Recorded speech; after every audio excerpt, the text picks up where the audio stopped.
I am so happy to be here tonight.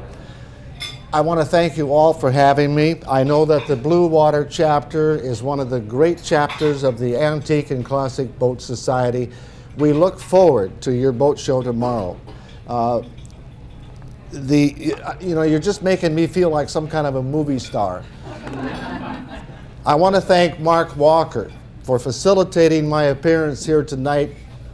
I also want to thank his IT team. We had little technical difficulties this afternoon, and Mark sent his IT team over, and they fixed me right up. So we're good to go tonight, we hope.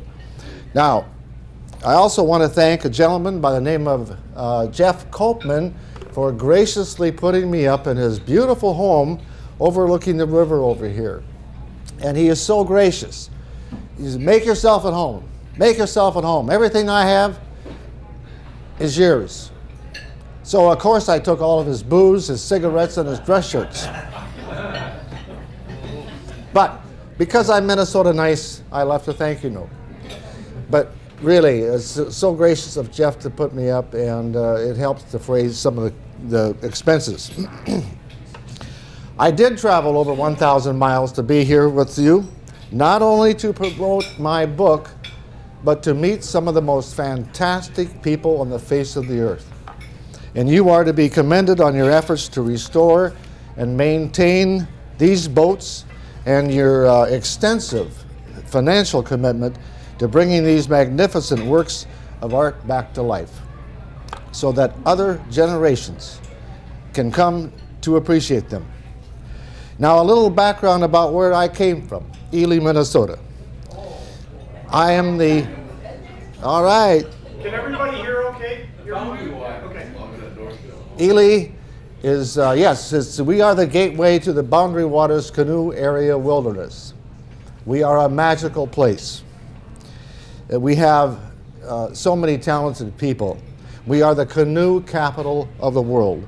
And like I said, we have talented people in the area. We're the home of my good friend, National Geographic photographer Jim Brandenburg, polar explorers Will Steger and Paul Shirkey, America's foremost expert on the American black bear, Dr. Lynn Rogers.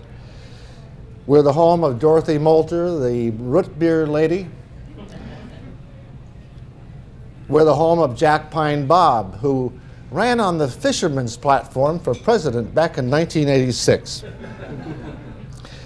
And as of last week, we now hold the world's record for the world's largest tomato. How about that? Where's this guy coming from? We have the shortest growing season of anybody. And he grows the world's largest tomato. My tomatoes are about the size of peas. I don't know how he did it, but there he is making a world's record.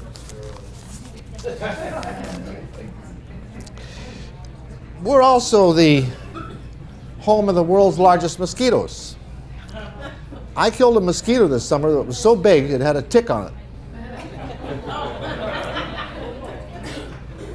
And you know, the black flies, they can really do a number on your face. If you look at a black fly under the microscope, it's 2/3 jaw. They're shaped like an alligator, and what they do, they don't burrow into you, they rip your face apart. And so after I put my garden in this summer, I went to the supermarket. People came up and wanted to know if I'd been in an accident. So black flies and mosquitoes, I don't know, I suppose you have the same thing here. But anyway, we also can get to 60 below zero in the wintertime. I heat with wood, and there's these peaks and valleys. It was so cold in my home this winter, my email stuck to the screen. But we have our traditions too. We're mostly Finnish. So we have the saunas. Now a sauna, that's where you take off your clothes in front of people you don't even know. You get in the sauna and get so hot that you can't stand it anymore. And then you run outside and roll around in the snow. Sound like fun?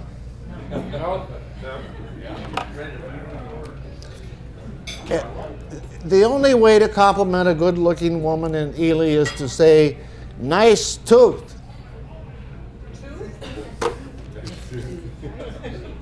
It takes a while. All right, I'm going to give you a thumbnail sketch of my book tonight.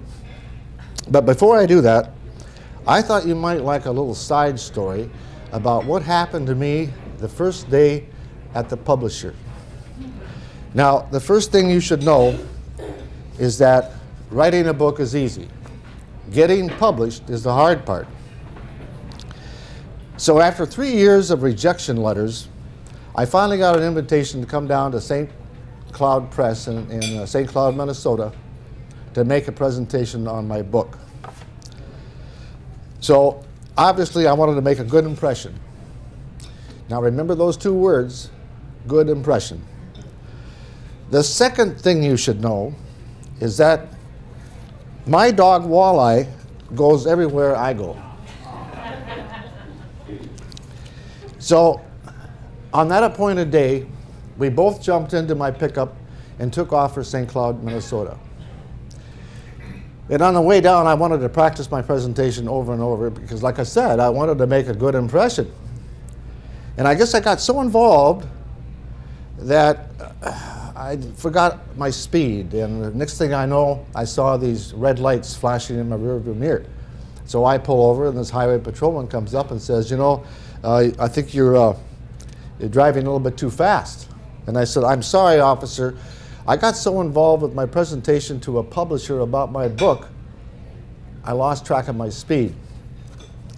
Well, he says, "What's your book about?" And I said, "It's about old boats." Well, he says, "You know, I love old boats. I've had one myself."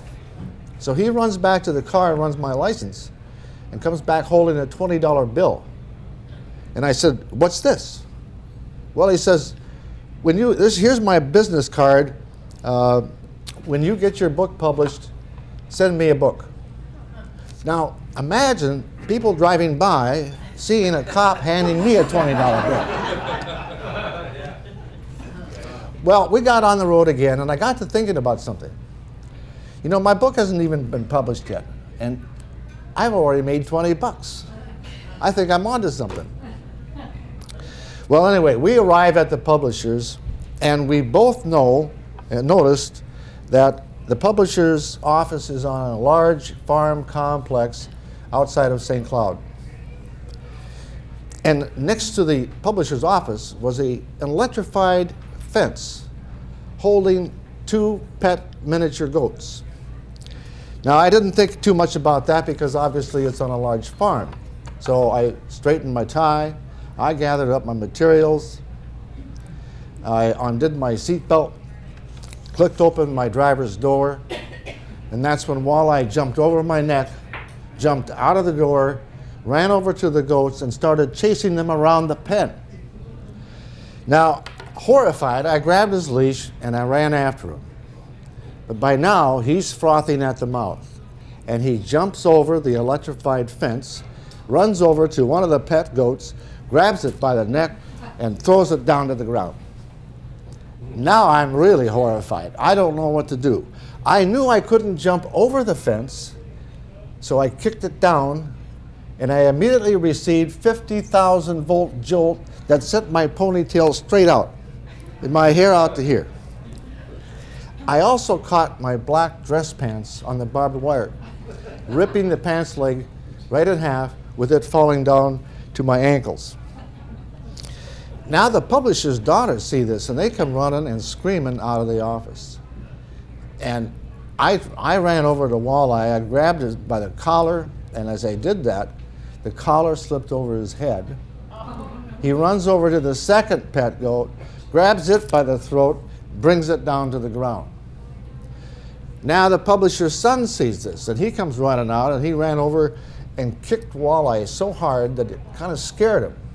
Walleye then ran back to my truck, jumped back in my car, in my truck, and I ran over and slammed the door. So here I am. I'm standing there out of breath. My hair is out to here. My pants leg is down to my ankle. And the publisher sees this. She walks out the door and says, "Are you Bob Matson?" And I looked up. I was thinking 3 years of my hard work has just gone right down the tube. Anyway, she says, "Are you Bob Matson?" And I said, "I don't want to be right now." She says, "Are you hurt?" I said, "No, I'm fine." She says, "Good. Then come on in. Let's talk about your book." I said, "Well, what about your goats?" Well, she says, "They'll be just fine. They know how to play dead when they feel threatened." So I turned around, and sure enough, both goats were getting back on all fours. None the worse for wear. So I picked up my pants leg and I wobbled into their office. We did our business. And after that, we got done with that. I thanked them profusely, grabbed my pants leg, and wobbled out the door. Remember, good impression. That was probably the worst impression an author could make to a publisher in the history of mankind. Huh? Anyway, so that's the story of Walleye and about the book that almost wasn't. I'm sure some of you are asking yourself how I got the inspiration for the book, and we'll be talking about that in a moment. But let's go to the cover photo first. Now, this picture is from my good friend Jim Brandenburg, National Geographic photographer. This is of the Stunts Bay boathouses on Lake Vermilion, Minnesota. When I asked him for a picture, I don't think I could have gotten a better picture for the cover of my book. You'll also see that the foreword was written by Dennis Evinrude. Dennis is the great nephew of Ole Evinrude. Obviously, you know who he is, the pioneer of outboards.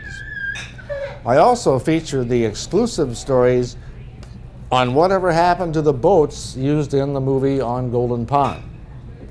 So I thought just in the book design, I was off to a good start. Again, how did I get the inspiration for this book? I think it's probably in my DNA. I grew up as a motorhead. My father owned a Ford dealership in northern Minnesota. We spent much time at our cabins on Cass Lake, Leech Lake, and now our island on Lake of the Woods. As I like to say, I was born on a dock and wrapped in swaddling camouflage. Today I own Matson Motors. I specialize in restoring old boats and motors, and I think this in itself kind of positioned me for what was to come. But the inspiration for this book did not come from a book about boats.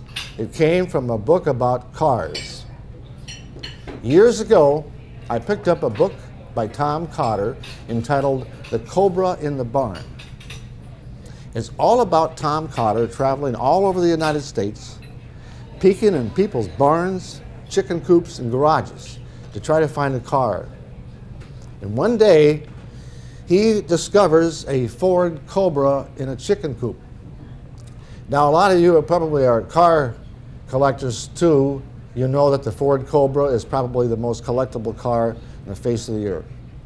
So he knocks on the door, and a little old lady comes to the door, and he says, "Would that old car be for sale?"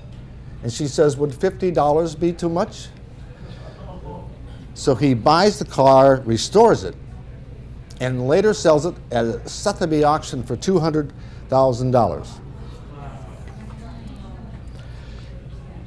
After I read that book, I put it down, I said to myself, the same thing could be said about boats. There's got to be 1,000 boat stories out there. So you've all heard the slogan, every boat has a story to tell. I went looking for a book that was telling those stories, and I couldn't find them. Now, there's plenty of books about boats, about the history of Chris Craft or the history of Garwood, the history of this and that. But no book was out there that I could find that was telling these serendipitous stories about where these boats came from. What was their background?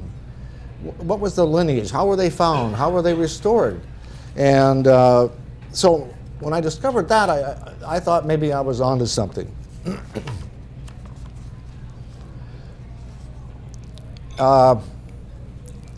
Where would I find these stories? That's the next thing. I'm in Ely, Minnesota, at the end of the road. Where would I find these wonderful stories? I knew the internet would be most helpful. But actually, the first chapter in my book is about my own boat. There were so many unusual stories and coincidences surrounding the restoration of this boat that I knew I had my first chapter. I'm going to give you just one example, and there's probably 24 of them in the book. After I finished this 1958 Crestliner, I found the original owner in the registration box. And I called him up. I tracked him down on the internet. He turned out to be from Grand Forks, North Dakota, and I called him. And I said to him, can you give me the history about this boat? And he says, well, I can tell you that it spent the first 50 years of its life on Cass Lake, Minnesota. I said, Cass Lake, Minnesota? That's where my dad built our first cabin in 1953. And many of you know how few cabins and how few boats like this would be on lakes back in 1953. So there's no question that as a 6-year-old, I would have stood on that lake, Cass Lake, and waved to the boat that I would own 60 years later. So that's just one coincidence, and there's many, many, many more. Anyway, now I have one chapter, and one chapter doesn't make a book. So my next step is what? I just happened to have to go down to Cloquet, Minnesota at an antique outboard club. And I thought there would be about 30 people down there. So I made up some leaflets. And I said to these people at their lunchtime, I got up and said, I'm writing a book about old boats. And if you've got a story to tell, I'd love to hear it. And this guy comes up to me at the meeting, after lunch, and he's got a photo album this thick. And he starts telling me the story about his boat. And after I heard the story and I saw the pictures, I knew I had the second chapter in my book. This story is about the boy and his brother and his family owning this boat called a no-ski in southern Minnesota. They own this boat for so many years. They water ski, they fish in it, they picnic until finally the boat gets so worn out, the father wants to sell it. And he does. So he sells it to a 21-year-old gentleman who says he's going to take it to California. So, okay, now many years later, the sons grow up and they want to get back into wood boat restoration. So they start looking for a wood boat. But they can't find a good one in Cold Spring, Minnesota. One day their daughter comes home from college. Dad, are you still looking for an old wood boat? And the dad says, yes. Well, she says, I just came by an old wood boat 7 miles up the road. And it's got a for sale sign on it. So the father says, well, I got to go take a look at that. So he does. He goes out to this farm field, and there's this old boat out there. And he looks at it and says to himself, that's not anything like the boat we used to own. But I'm going to take a picture of it and send it to my brother. He still might be interested. So he sends a picture to his brother, and his brother writes him back. That's not at all like the boat we used to own. That is the boat we used to own. And the brother says, well, how would you know that?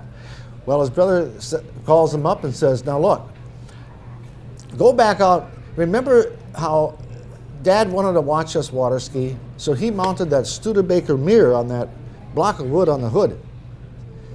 Go see if that block of wood is still there. And of course it is. Then the brother writes him back again and says, remember how short Dad was? He put that wood splice behind the steering wheel so we could reach it, or he could reach the steering wheel. So he says, well, I'll go back and take a look. So he goes back, and sure enough, the wood splice is still there. It is the boat they used to own. It left their property 50 years ago and comes back within 7 miles to where it started from. So the rest of the story, by the way, goes on about the family restoring that boat. It's called a no-ski boat. And when they put it back on the water, they had the Minneapolis Star-Tribune and Clair 11 television do a big feature story on the resurrection of this boat that seemingly was lost. Now, so anyway, I thought that was a great second chapter, and I'm feeling pretty good about how things are going. And I really think that being able to write a book like this involves several things. Of course, like I said, I knew the internet would help, but it's also networking. It's not what you know, but who you know, and it's being in the right place at the right time.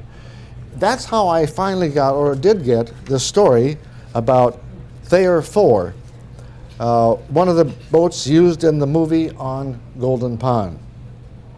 A few years ago, I noticed that Clair 4 was going to go up on eBay, and it did. I watched the bidding process go to some $40,000. Then it disappeared off the face of the earth because the owner wanted to remain anonymous.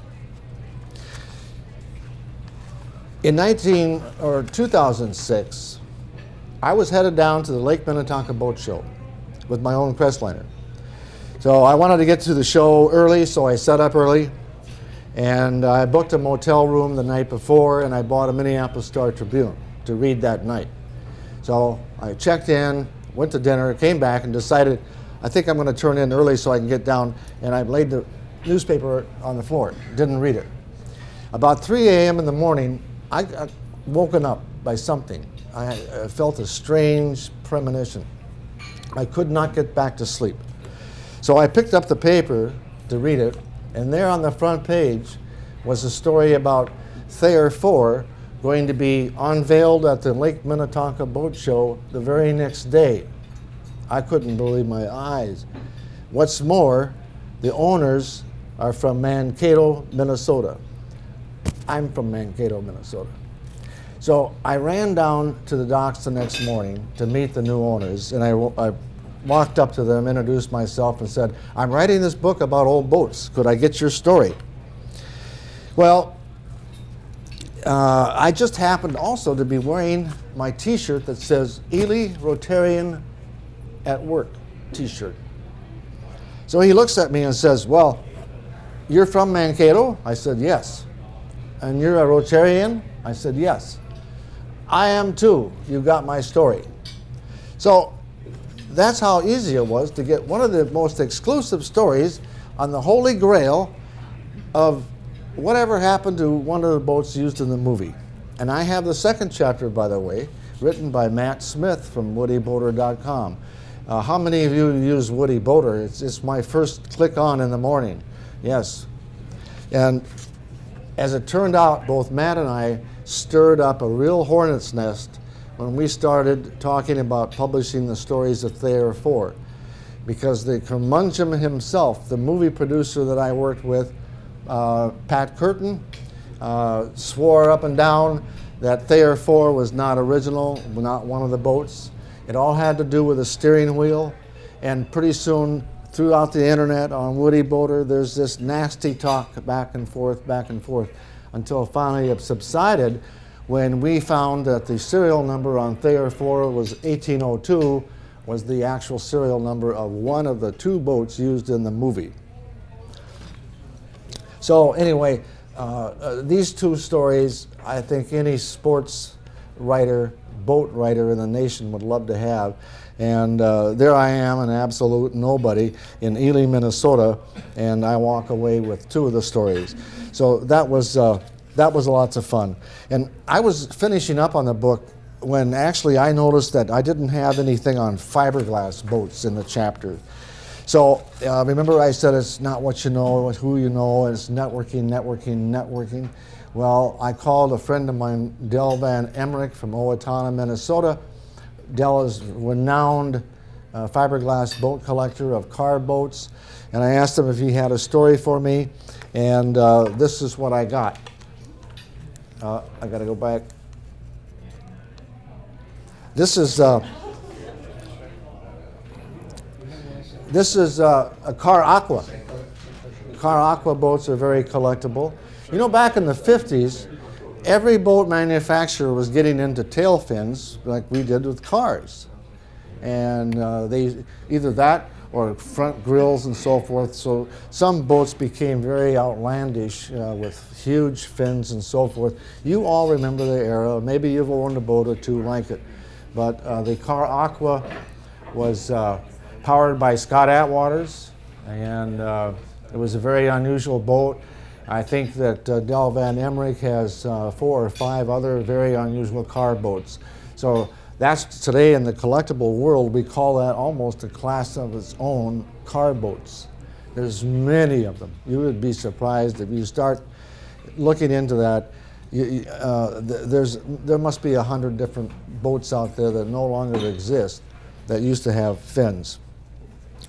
And I'm a car guy as well, as you know, and any boat that was built by a car designer really interested me. So I found this chapter about the last known boat to exist, built by Virgil Exner. Virgil Exner, the designer from Chrysler, designed the Dodge Charger. And if you can see, you can notice the resemblance between the two. This was found in Seattle in a scrapyard and rebuilt today. Here's a fun chapter. I think maybe one of my favorites. This is all about the Flying Boatmen of Knoxville. They were a group of acrobatic performers that used feathercraft boats back in the 50s. They traveled around the nation giving these fantastic water sports shows, doing gymnastics with their feathercrafts. And the story was written by Steve Early, the son of the narrator who used to narrate these programs. So as he was a little boy and traveled with his father all across the country, he got to see these performed daily, and it was a advertisement as much as anything for feathercraft boats. And that's a never before published story.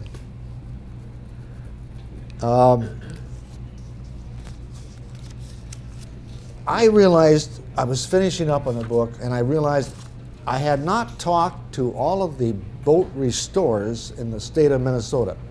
Now, if anybody's going to have a good story to tell, it's going to be a boat restorer. So I called a guy that's renowned in Alexandria, Minnesota. His name is Tom Jewell. And I said to him, "Do you have, Tom, any unusual story for me?" Well, he says, "Bob, you got to call this guy in Fargo, North Dakota." I said, "Well, what kind of a story does he have?" Well, he says, he found a Chris Craft Cobra on a farm in Oaks, North Dakota. And I'm going to go back and digress a bit. I was able to call Tom Cotter, the author of that book, The Cobra in the Barn. And I talked to Tom, and I told him I had a great idea for a book, but it was about boats, not cars. And Tom is also a boat enthusiast, and he said to me, "Bob, wouldn't it be something if you could find a chapter about a Chris Craft Cobra on a farm?" I laughed at him because I said, you know, they only made 106 of these 1955 Chris Craft Cobras. And I said, finding a story like that would be 1,000,000 to 1. So he wished me good luck with the book. He thought I had a good idea, and I went on to call again Tom Jewell, who immediately put me on the story about this guy in Fargo that found a Chris Craft cobra on a farm in Oaks, North Dakota. Now, the reason I was so excited about this is because I'm from Oaks, North Dakota. I owned a radio station there for many years, and I probably walked by this boat many times pheasant hunting, and I didn't even know what it was. So the rest of this story is about the gentleman buying the boat for $500. The farmer only wanted 50 because the farmer that owned it thought he had a Chris Craft racing boat, and it's just nothing but junk. You can have it for $50. Well, the Fargo, North Dakota guys felt bad about that, and he knew what he had. The minute he saw the fiberglass fin, which is Chris Craft's first use of fiberglass, he knew he had a very collectible boat. And after he restores that boat, he went on to, after he restored the boat, he sold it, I think, for like $230,000 to this couple in Lake Placid, New York. In let's see, I think it was around 2010, when Todd Warner auctioned off over 125 wood boats in Winston, Minnesota. And it was called The Awakening of American Treasure. The event was handled by Meckham Auctions. And today, many of these boats are now owned by people from around the world. There were people from many, many countries at that auction. It also was a very controversial auction because there was some shenanigans that was going on between the auctioneer and some of the boat owners and so forth. But at any rate, it was something to behold. I was at the auction, and it was like something out of a Hollywood movie. You know, I always tell people, if you're going to go to a boat show, take the kids along so that they can see how majestic these boats were made and built before their time. And maybe, if it all goes as planned, this child will grow up and to appreciate old boating and keep the old boating community strong for all time. That's the best we can hope. Anyway, I'm already working on my second edition. If any of you out there has a good story to tell, I'd love to hear it. I will travel anywhere in my own Land Rover to get a good story, and maybe I'll find a couple here tomorrow at the boat show. So if you do have one, I'd love to hear it. You've been an excellent audience tonight. I hope that you've enjoyed the presentation. I will love to meet you afterwards. I can sign a book if you want to pick up a book tonight. I will be at the boat show tomorrow at a table next to the ship store, so we'll be signing books there, and I'll be there for the duration of your show. And we look forward to a great show tomorrow. And you've been, again, a wonderful audience. It was a fabulous meal, and I want to thank you all for having me.